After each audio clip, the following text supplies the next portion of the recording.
Good morning, everybody. Thank you, Lucas. So it's a good day. If you haven't noticed, the rain has stopped and the sun has come out. It's amazing how just a little bit of sunshine can make you feel so good, right? I finally got my yard mowed, so it's not knee-high anymore. Sun's out, guns out, all that good stuff. I also, flowers are growing in the spring. We will get those fields planted and the gardens planted. And my mustache has sprouted and looking glorious. And Tyler Sturkey has clean shaven his face. So if you see Tyler, he's looking strong-jawed, like a superhero, really. Just wanted to say welcome to everybody here joining us. Welcome to everybody in Shelbyville and Newton. And happy Mother's Day to all the mothers here, there, and everywhere for sure. We are continuing on in this series called Drift No More. And really, the focus around this message is a study in the book of Hebrews, the gospel in the book of Hebrews, and just, how important that is and how we should never take that lightly, and the importance of anchoring ourselves in Jesus so that when those storms and waves of life come, we don't drift. So today, as we kind of look back, there's been two messages so far. Darren spoke on God's word and work in his son, Jesus. And last week, Tyler taught on God's favor. So as we continue the study this week, we think about the writer in the book of Hebrews was focused on Christians of the time who were likely going through some persecutions and some trials. And what was happening is they were falling back to their old customs or their old ways and their old habits. And that sounds familiar, doesn't it? Sometimes life can get a little crazy. It can get a little hectic. We can go through some trials and tribulations. And honestly, I think about the recent people here at church that have been baptized, and they are so on fire for God, and it is so awesome that they've made that commitment. And you can see it on their face. I remember in Easter service, I was watching, and it's just like they're radiating Jesus. And I think about that at the same time. I know they're going to go through hard times because we all go through hard times as Christians, and there's going to be trials come their way. And I just encourage us all, that those trials and tribulations, those are temporary, but Jesus is forever. And that's why we want to anchor ourselves in him. And before we get into today's text, which is Hebrews 7 and 8, I wanted to introduce you all to a key character who you may or may not have heard about. And if you were paying attention or here last week for Tyler's message, you should have heard about, because he did make mention Melchizedek. So Melchizedek was a king and a priest. And I'm going to start us out here shortly in Genesis, where I'll introduce Melchizedek in the very first book of the Bible at the beginning.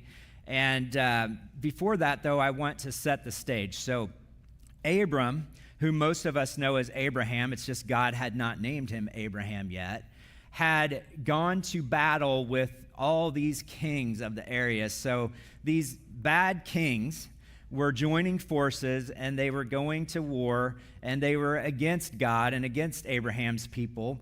And what they ended up doing is they went and kidnapped Abraham's favorite cousin, Lot.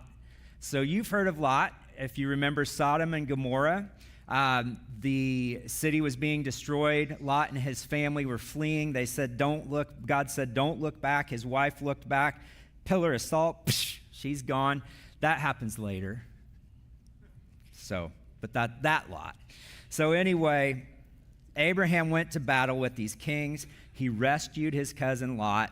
He's victorious. He's on the road back home. He's probably a little exhausted. And here's where we pick up in Genesis. So after Abram returned from defeating, now I'm going to try this name, Kedorlaomer. Kind of sounds like a Lord of the Rings name. And the kings allied with him. The king of Sodom came out to meet him in the valley of Sheva. that is the king's valley. Then Melchizedek, king of Salem, brought out bread and wine. He was a priest of God Most High. And he blessed Abram, saying, Blessed be Abram by God Most High, creator of heaven and earth. And praise be to God Most High, who delivered your enemies into your hand. Then Abram gave him a tenth of everything. Now, there's a lot here, and I'm going to get into a little bit more as we delve into Hebrews 7. But a couple things that I wanted to point out was where it mentions the location. So Melchizedek, the king of Salem, also called Shalem, which sounds a lot like Shalom, which means peace in Hebrew, but it's Jerusalem. And if you look at Salem, Jerusalem is J-U-R-A-S-A-L-E-M. So it's Jerusalem. And Jerusalem is a very significant place because that becomes the capital city and where Abraham eventually makes his home, where David makes his home, King David, and Solomon builds the temple. Much of Jesus' ministry happened in this area of Jerusalem, and Jesus was crucified on the cross on the hill of Golgotha, which is believed to be right outside of Jerusalem. So a lot of significance to where this was. And Melchizedek, what is unique here too, is he believed in Abraham's God, the one true God. Now, that is unique because most of the kings in the area were against the God of Abraham. And also, he offers him the bread and the wine. That's kind of interesting, isn't it? He offers the bread and the wine, which Jesus at the Last Supper offered the bread as his body and the wine as his blood. And we honor that today still in churches with our communion. So I want you to be thinking about, as we delve into Hebrews 7, this. So we're introduced to this Melchizedek, and the Bible is full of prophecies and foreshadowings of what's to come with Jesus. And this is a very big one. And to be honest, at first when I started to study this, and probably about 6 weeks ago, I knew this was going to be my message in this series, and I was looking at it, and I was honestly thinking, how in the world am I going to create a message out of this? And it was confusing. I read the scripture, and I thought, I don't get it. But as I studied it, it's like it came alive, and I believe that's what can happen as we get into our Bibles. It starts to make sense. It starts to come together, and this is one of those situations where this is such a parallel to Jesus. It's just crazy. And so as I read on, I'll tell you a little bit more about those comparisons and that similarity to Jesus, but kind of be thinking about that as we read about Melchizedek. So Hebrews chapter 7 is where I'll be reading if you want to follow along. This Melchizedek was king of Salem and priest of God Most High. He met Abraham returning from the defeat of the kings and blessed him. And Abraham gave him a tenth of everything. First, the name Melchizedek means king of righteousness. So in the Hebrew, Melech means king, and Zedek means righteousness. So we basically also, as it will mention here, Salem meaning peace, so basically the king of peace and righteousness. So then it goes on to say, then also, king of Salem means king of peace, without father or mother, without genealogy, without beginning of days or end of life, resembling the Son of God, he remains a priest forever. Now, why is that significant? Because if you've read the Old Testament, you notice that there is a genealogy for everything and everybody. You know, it's like, where did they begin? Who did they come from? Who was born to them? And so on and so forth, and when they died. Well, with Melchizedek, there is no record in the Bible of his birth or his death or what line he came from. And that is significant there. Now, there are people out there that are like, well, Melchizedek never died. Well, I don't know as that's true, but imagine that, you know, no beginning, no end. Again, think about those comparisons to Jesus. Goes on to say in verse 4, just think how great he was. Even the patriarch Abraham gave him a tenth of the plunder. Now the law requires the descendants of Levi who become priests to collect a tenth from the people. that is, from their fellow Israelites, even though they also are descended from Abraham. This man, however, did not trace his descent from Levi, yet he collected a tenth from Abraham and blessed him who had the promises. So there we see that Abraham's blessed by him, offers him a tenth, which happens later with the Levitical priests, which that's in the time of Moses, where his brother Aaron was the first priest, and then all the priests came from the line of Levi. And that's probably 400 or 500 years later after Abraham and Melchizedek. And just to give you a timeline, then Jesus comes about 1,000 to 1,400 years later after Moses in the time of the Levitical priests. But that is believed to be, or it is, the first record of tithing, offering that 10%. And that's another practice, that we honor here in the church, is the giving of our tithes and our offerings. Goes on to say in verse 7, and without doubt, the lesser is blessed by the greater.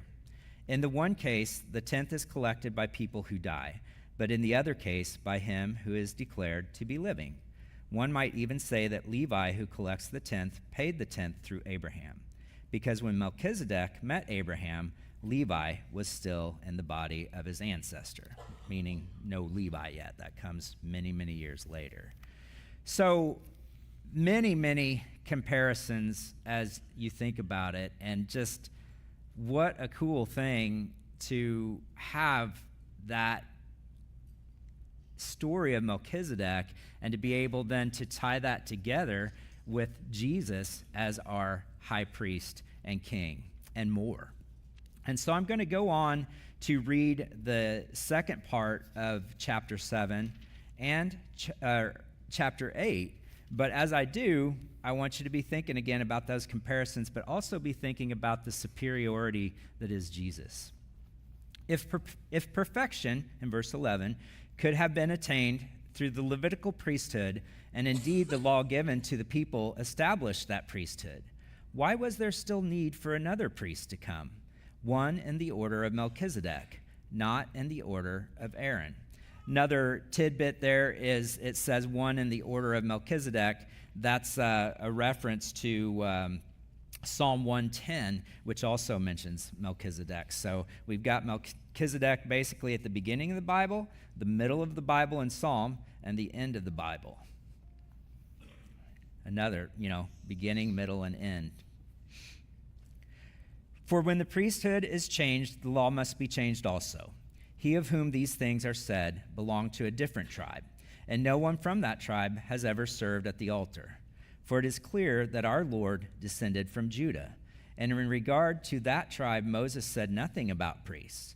And what we have said is even more clear if another priest like Melchizedek appears, one who has become a priest not on the basis of a regulation as to his ancestry, but on the basis of the power of an indestructible life.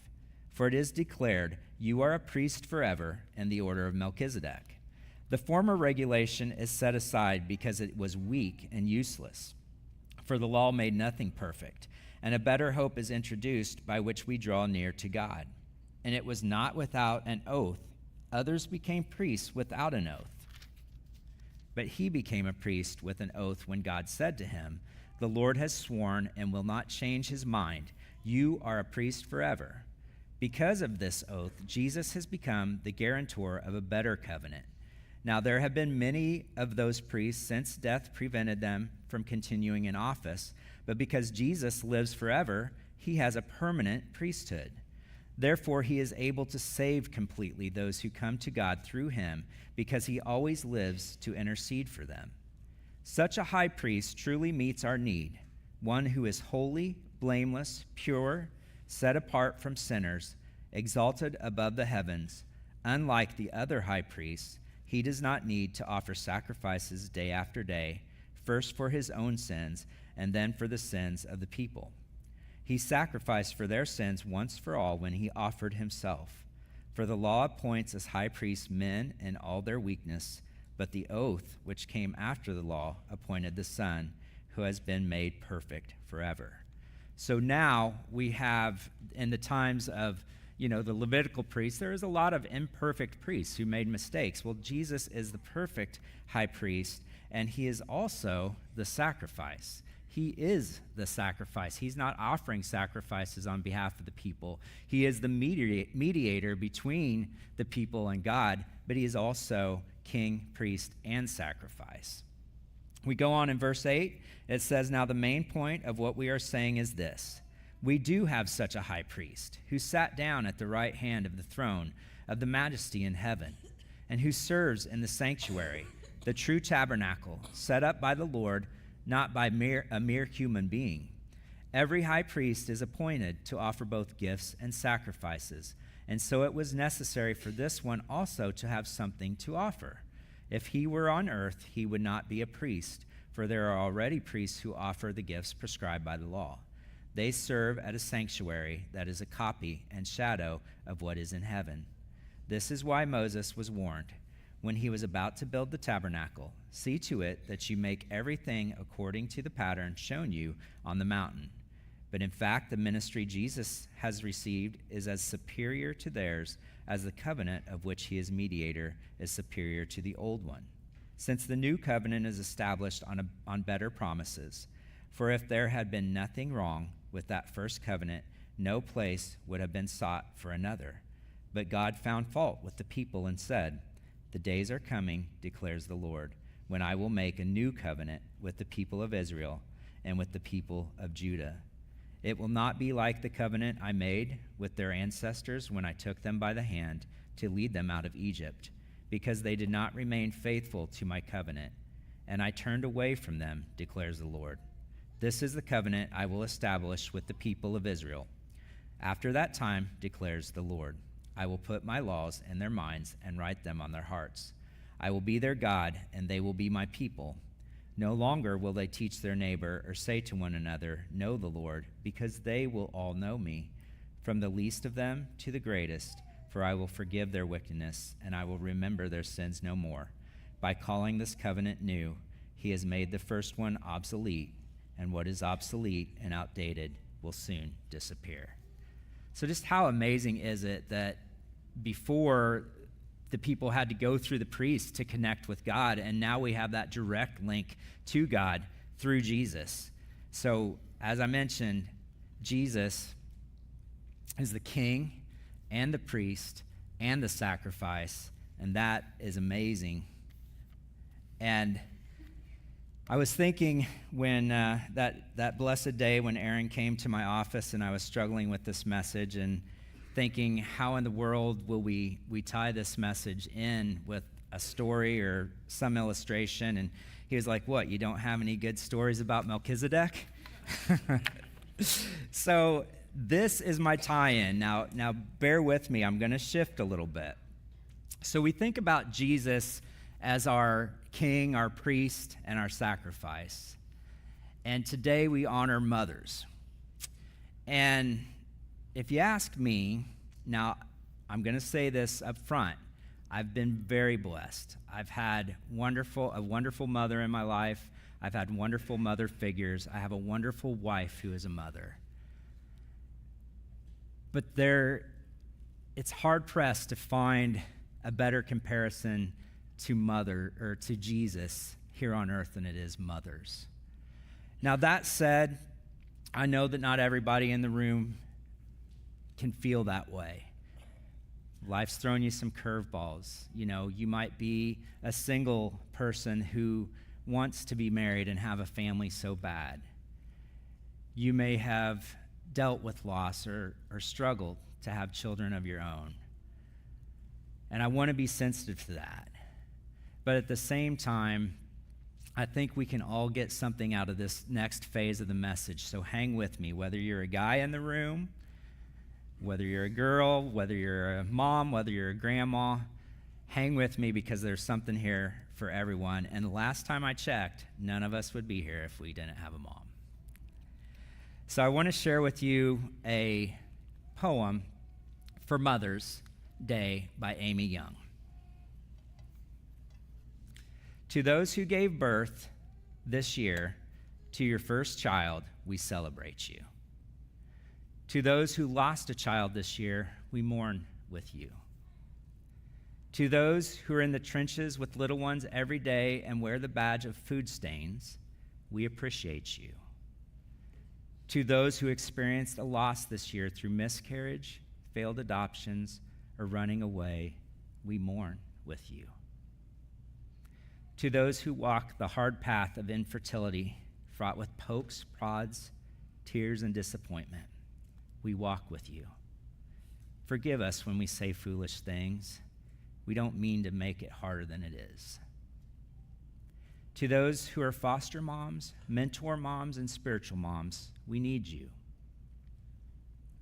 To those who have warm and close relationships with your children, we celebrate you. To those who have disappointment, heartache, and distance with your children, we sit with you. To those who lost their mothers this year, we grieve with you. To those who experienced abuse at the hands of your own mother, we acknowledge your experience. To those who lived through driving tests, medical tests, and the overall testing of motherhood, we are better for having you in our midst. To those who will have emptier nests in the upcoming year, we grieve and rejoice with you. And to those who are pregnant with new life, both expected and surprising, we anticipate with you. This Mother's Day, we walk with you. Mothering is not for the faint of heart, and we have real warriors in our midst. We remember you. Now, I talked with a bunch of moms because I'm not one. And I spoke with mothers here in the church. I spoke with mothers in my community and my own life.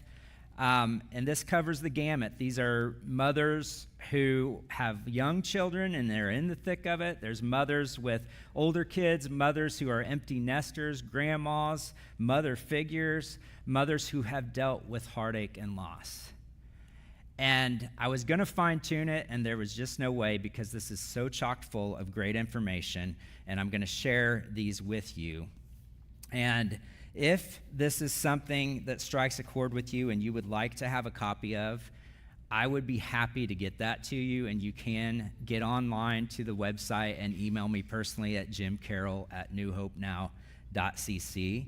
I do have a handful of these copies out in the Connect Center when you go today, but there's not many, so if a digital copy would work, that would be great. So here we go. Tips and encouragement for mothers by mothers. Put God first. Nothing is more important than your personal relationship with God, and it is so important that your kids see you putting that into practice. Don't sweat the small stuff. It will save a lot of stress on both you and your kids. Give it all to God. When you feel like no one sees all that you do, know that they do, and they will one day tell you that. Listen more than you talk. Don't freak out when they tell you something they are struggling with or something they did wrong. If you stay calm and talk through it with them, they will keep coming to you. Many, many calm conversations are such a good thing. You will have bad days. You will lose your temper. You aren't alone in that. Don't beat yourself up. Forgive yourself and apologize to them. It goes a long way and teaches them to do the same. There will be days when your kids act like they hate each other.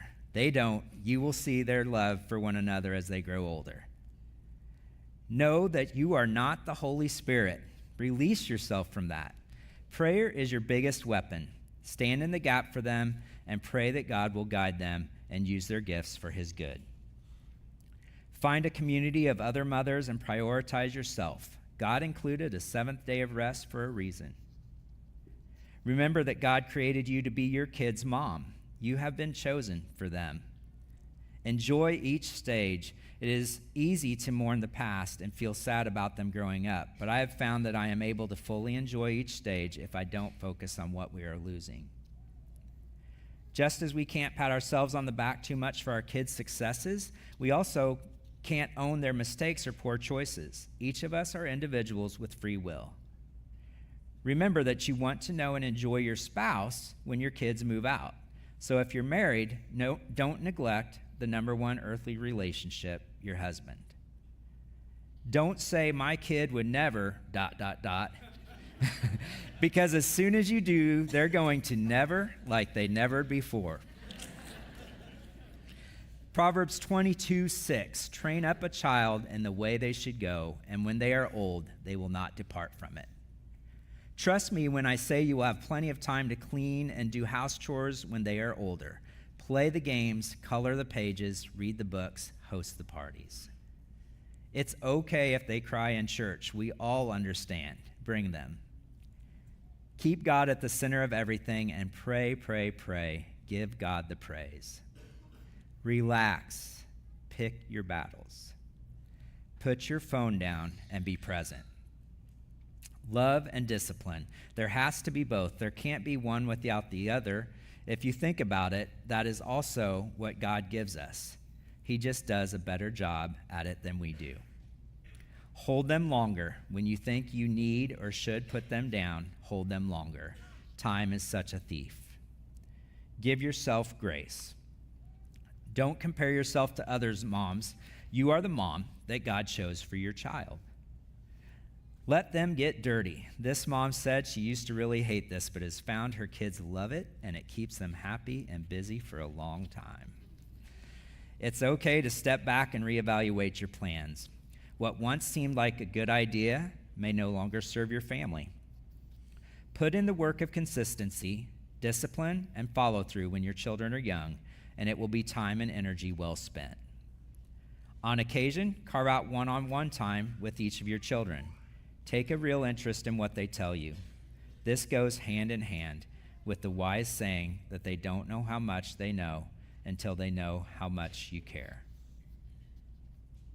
Motherhood is the most rewarding and refining experience many of us will ever be a part of. It breaks you down, yet grows you beyond what you ever thought possible.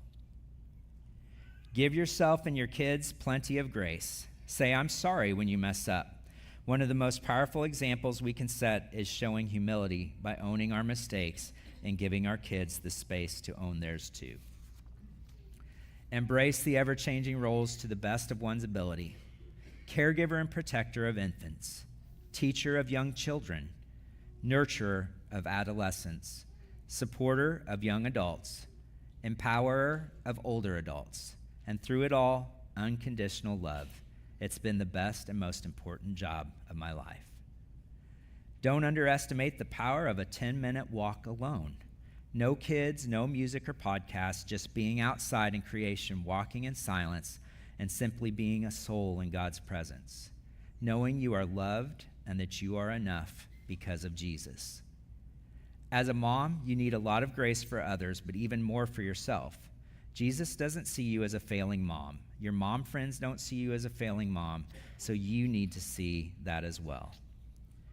At the end of your life, one of the most important things will not be your wealth, career, or prestige, but whether your family still wants to come home for the holidays. Mothers should use common sense raising children, not what they read online or see on social media. Remember, your children are a gift from God, and enjoy every day, every stage, of which there will be many, some easier than others. Just love and be thankful for them. Each stage of parenting has its own challenges, but each stage also has its own special moments. Don't wish away the chaos. Embrace it because the seasons come and go so fast. The house might be loud, the schedule's full, the mess never ending, and the days feel so long, but the years are short. They grow up faster than you could imagine. Years with children are super sped up compared to years without. I've been told you'll miss the chaos, and it never really proved to be true until our boys started growing up. We still have younger kids, and our daughter is in the playing and little kid season, but I find myself mourning the season when our boys were little and playing crazy and destroying the house. Soak it all in and find the joy in the chaos, because it doesn't last forever. Even with the mess, the noise, the chaos, you may feel like you're failing, but you are not. You're just in the thick of it. Keep showing up, even when it's hard. The love you give in the chaos is what they'll remember most. Don't rush. Enjoy the moment. Your children's behavior isn't always a reflection of your parenting. They get to make their own sinful decisions like we do. Our children need us to shepherd, cheer, discipline, and advocate for them, whether or not their behavior is acceptable. That's what Christ does for us. As mothers, we are our children's first taste of Christ's love. Very true. And last but not least, don't underestimate the power of a nap. Great wisdom. So happy Mother's Day. We're going to do something a little bit different here. And we're going to kind of move about the room in this next phase of the service. And I want you, if your mom is in the room, if your spouse is in the room and you're not sitting by them, I want you to go find them and pray with them. If that doesn't apply to you, you can definitely pray in your seats. But we want to celebrate moms and we want to bless them.